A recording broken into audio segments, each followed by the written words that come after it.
മുത്തശ്ശി, എനിക്കത് നല്ല പേടിയുണ്ട്. നീ അവിടെ ഇരിക്കെ. പൂജാരി പറഞ്ഞതാണ്, അദ്ദേഹത്തിന്റെ പ്രവചനം ഒരിക്കലും മാറില്ല. നീ പറഞ്ഞതുപോലെ അനുസരിച്ചാൽ പെട്ടെന്ന് തന്നെ നിനക്ക് സന്താന ഭാഗ്യം ഉണ്ടാകും. മുമ്പത്തെ പോലെ തന്നെ അവൾ നമ്മുടെ മേൽ ദൃഷ്ടി പതിപ്പിച്ചുകൊണ്ടേയിരിക്കും. അതിനുശേഷം നമുക്ക് ഒന്നിൽ നിന്ന് ഒരു പ്രയോജനം നേടാൻ കഴിയില്ല. അല്ലെങ്കിൽ ഈ സമയത്ത് എനിക്ക് അങ്ങനെ തോന്നില്ലായിരുന്നു. നീ എന്താ എന്നെ ഇങ്ങനെ തുറച്ചു നോക്കുന്നേ? പോയി നിന്റെ ജോലി നോക്കടി. രാമ രാമ രാമ രാമ രാമ രാമ.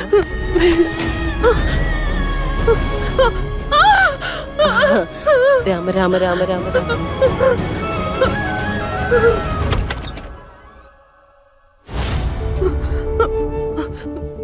ഗുണ്ട താന്തൂന്നി ബ്ലാക്ക് മെയിൽ ചെയ്യാൻ തുടങ്ങി.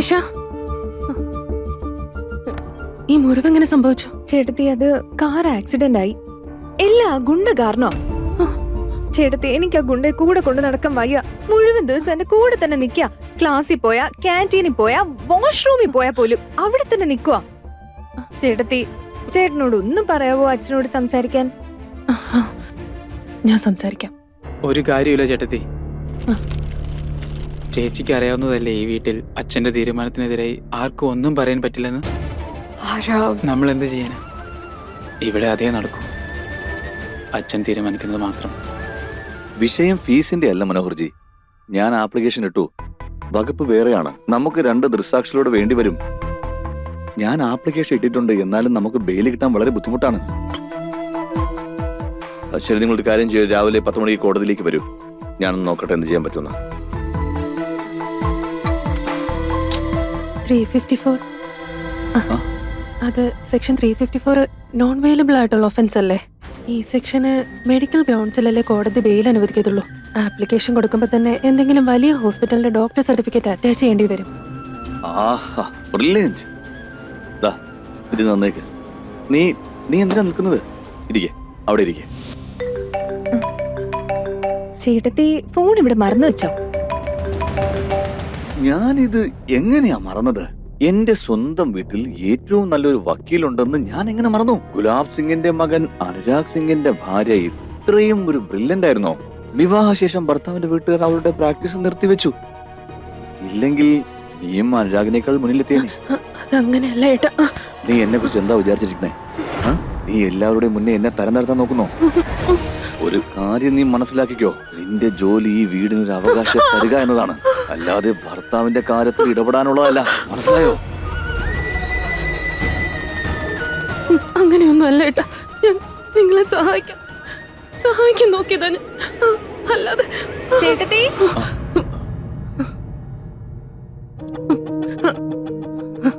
ഈശ നോക്കടി, നിന്റെ ഏട്ടൻ എന്നെ എങ്ങോട്ടും വിടാതെ ഇവിടെ പിടിച്ചിരുത്തുക. അതിനെന്താ ചേട്ടത്തി?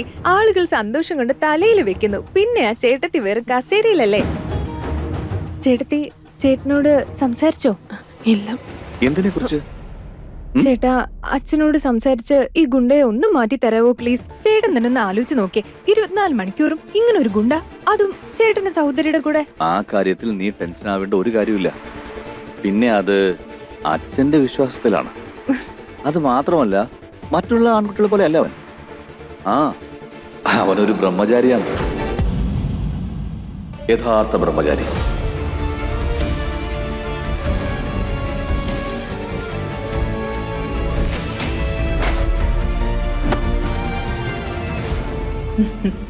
ആഹാ, ബ്രഹ്മചാരിയോ? നീ നോക്കിക്കോ, ഞാൻ നിന്നെ ജോലി ഓടിക്കുന്നത്.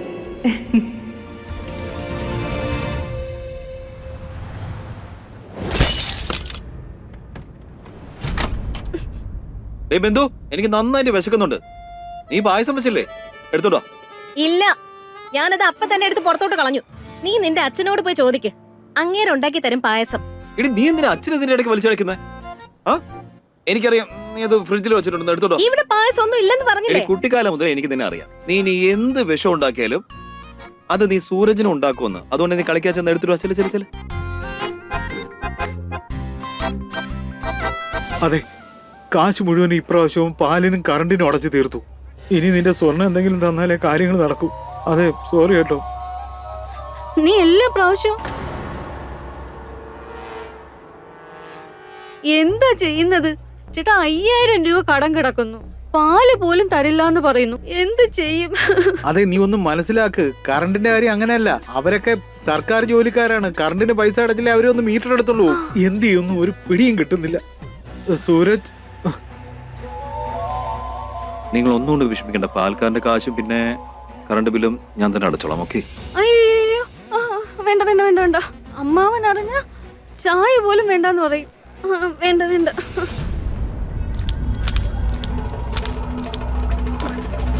സൂരജിനെ നമ്മൾ പിന്നും പിന്നും ബുദ്ധിമുട്ടിപ്പിക്കുക.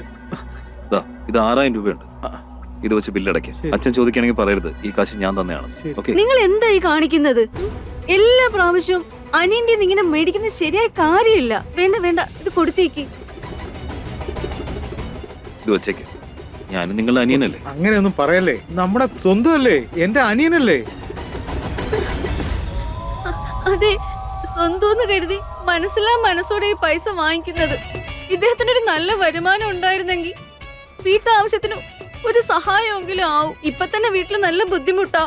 അല്ല അല്ല ചേട്ടാ? അതെ, തീർച്ചയായിട്ടും. വീട്ടു സാധനം മേടിക്കാനും ഇപ്പൊ തന്നെ വീണ്ടും വീണ്ടും അനിയനോട് ചോദിക്കുന്നതും വാങ്ങുന്നതും അത്ര ശരിയല്ല. പറയാനുള്ള വിഷമം കൊണ്ടാ ഇങ്ങനെ നിക്കുന്നത്. അറിയില്ല എന്ത് ചെയ്യുമെന്ന്.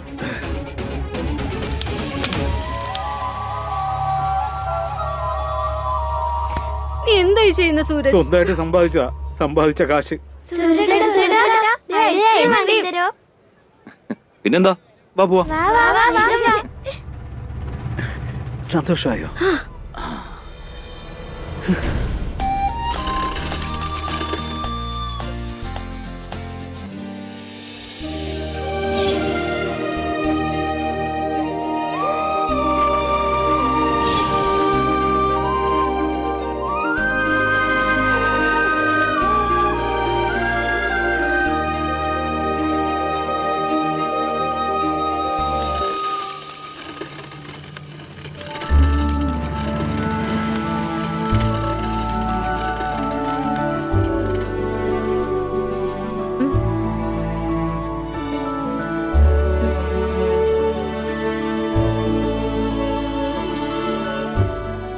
ആരൊക്കെ എന്റെ കൂടെ പായസം കഴിക്കാനുണ്ട്? എന്നാ വാ, നമുക്ക് എല്ലാവർക്കും കൂടി ഒരുമിച്ച് കഴിക്കാം. വാ.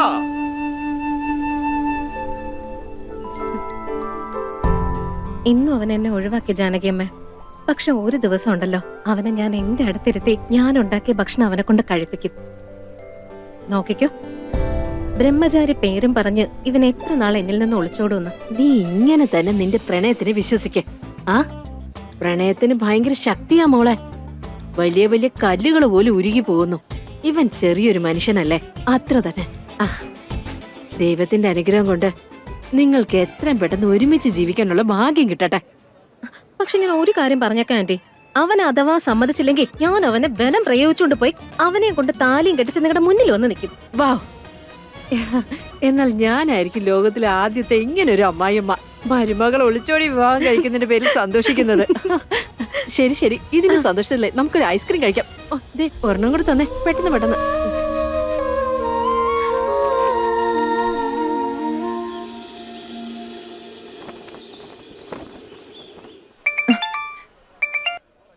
റെഡി? നിനക്ക് ഉറപ്പുണ്ടോ ഈ പ്ലാൻ വർക്ക്ഔട്ട് ആവോ? തീർച്ചയായിട്ടും നടക്കും. നീ മിണ്ടാതെ നോക്ക്. വലിയ വലിയ മുനിമാരുടെ തപസ് ഇളകിയിട്ടുണ്ട്. പിന്നെ ഈ ബ്രഹ്മചാരി ആരാ മയങ്ങാതിരിക്കാൻ? അവൻ വലിയ കൗശലക്കാരനാ, നീ സൂക്ഷിച്ചിടപെടണം. പിന്നെ ഞാനും കൂടെ ഉണ്ടല്ലോ അവിടെ. Don't worry. ഇനിയാണ് കളി. ബ്രഹ്മചാരി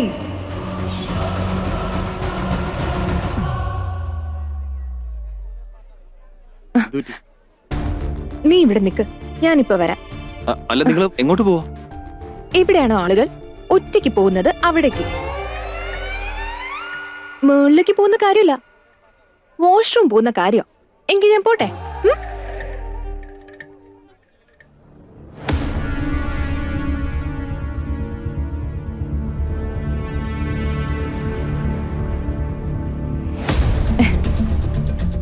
സൂക്ഷിച്ചു ബ്രഹ്മചാരി, വരുന്നുണ്ട് കന്യാകുമാരി. ഓ നോ, എനിക്ക് I M so sorry. Actually എനിക്ക് എന്താ ചെയ്യേണ്ടതെന്ന് അറിയില്ല. എൻ്റെ വീട്ടിൽ എൻ്റെ അമ്മ സുഖമില്ലാതെ കിടപ്പാണ്. അപ്പൊ ഞാൻ വീട് പുറത്തുനിന്ന് പൂട്ടിയിട്ടാ വന്നിരിക്കുന്നത്. അപ്പൊ താക്കോൽ ഇവിടെ എവിടെയോ മിസ്സായിരിക്കുമോ? പ്ലീസ് നിങ്ങൾ എന്നെ ഒന്ന് നോക്കാൻ സഹായിക്കാമോ? പ്ലീസ് ഒന്ന് സഹായിക്കൂ. ഇവിടെ തന്നെ വീണത്. ശരി.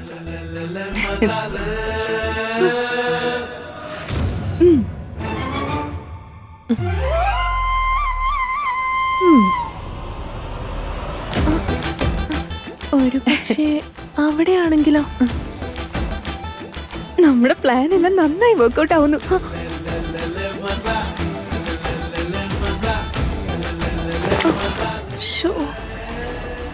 സോറി, സോഫ്റ്റ് മെറ്റീരിയൽ അല്ലേ, അതുകൊണ്ട് വീണ് പോയതാ. അല്ലേലും ഇതിന്റെ ഒന്നും ആവശ്യമില്ലെന്നേ. എന്തായാലും നന്നായി. താക്കോല് കളഞ്ഞു പോയില്ലായിരുന്നെങ്കിൽ ഞാൻ നിങ്ങളോട് സംസാരിക്കാതെ മിണ്ടാതങ്ങ് നടന്നു പോവില്ലായിരുന്നോ? അങ്ങനെ ആയിരുന്നെങ്കിൽ നിങ്ങളെ പോലെ ഒരു നല്ല മനുഷ്യനെ ഞാൻ താക്കോല് ക്ലാസ് റൂമിൽ നോക്കിയായിരുന്നു. ചിലപ്പോ കാണുമായിരിക്കും, പക്ഷേ ക്ലാസ് കഴിഞ്ഞു കാണും. ക്ലാസ്സിലാണെങ്കിൽ ആരും കാണത്തുമില്ല. അതുകൊണ്ട് എനിക്ക് ഒറ്റയ്ക്ക് പോവാനും പേടിയാണ്. നിങ്ങളും കൂടി വരൂ എൻ്റെ ഒപ്പം. ശരി, വാ നടക്ക്.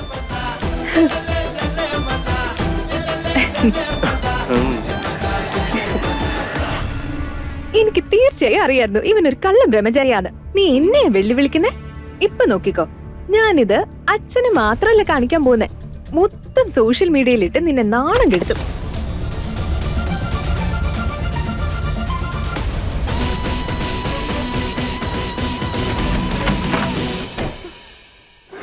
വാതിൽ തുറക്ക്, ദയവായി വാതിൽ തുറക്ക്.